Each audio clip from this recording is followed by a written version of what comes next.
There are many successful logos that use handwritten type. With handwritten type, you can convey a personal, informal feel. A handwritten signature logo can also convey authenticity, and because it is unique, it's preferable to using an off-the-shelf script typeface. Here are 3 approaches to creating a handwritten logo. The first involves using the brush tool to actually paint the logo in Illustrator. Here's my first attempt. Let's delete that and try again. From my brushes panel, from my brush libraries, I'll come and choose this one. It's the 6D Art Brush Medium 17 points. And then I'll just experiment with that. And after a while, you'll probably get a sense of where you want your descender to be and your baseline, your X height, and the cap height.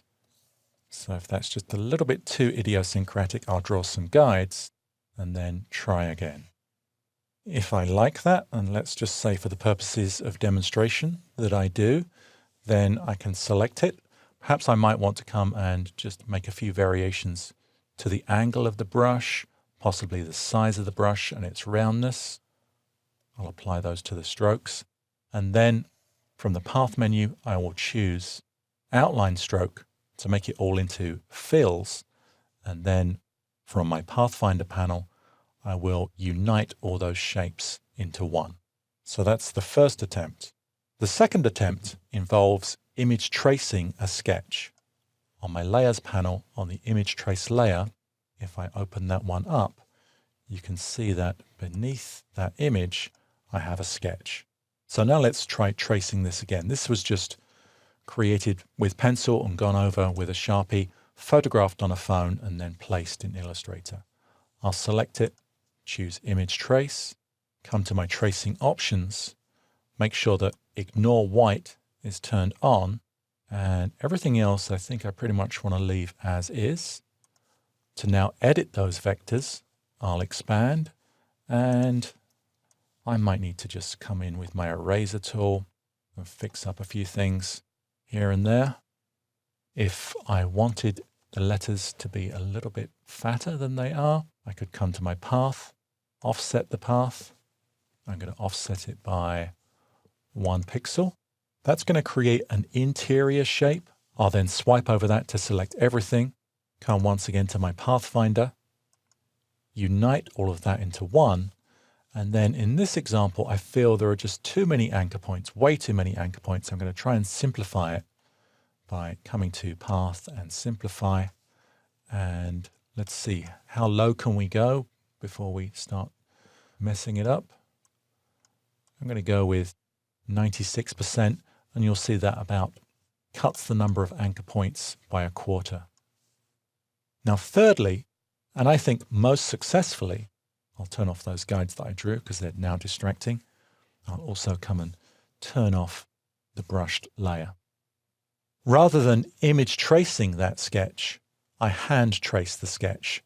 The sketch was very rough, and hand tracing it allows me to improve upon it as I go, control the number of anchor points, and just make the whole thing a bit more uniform.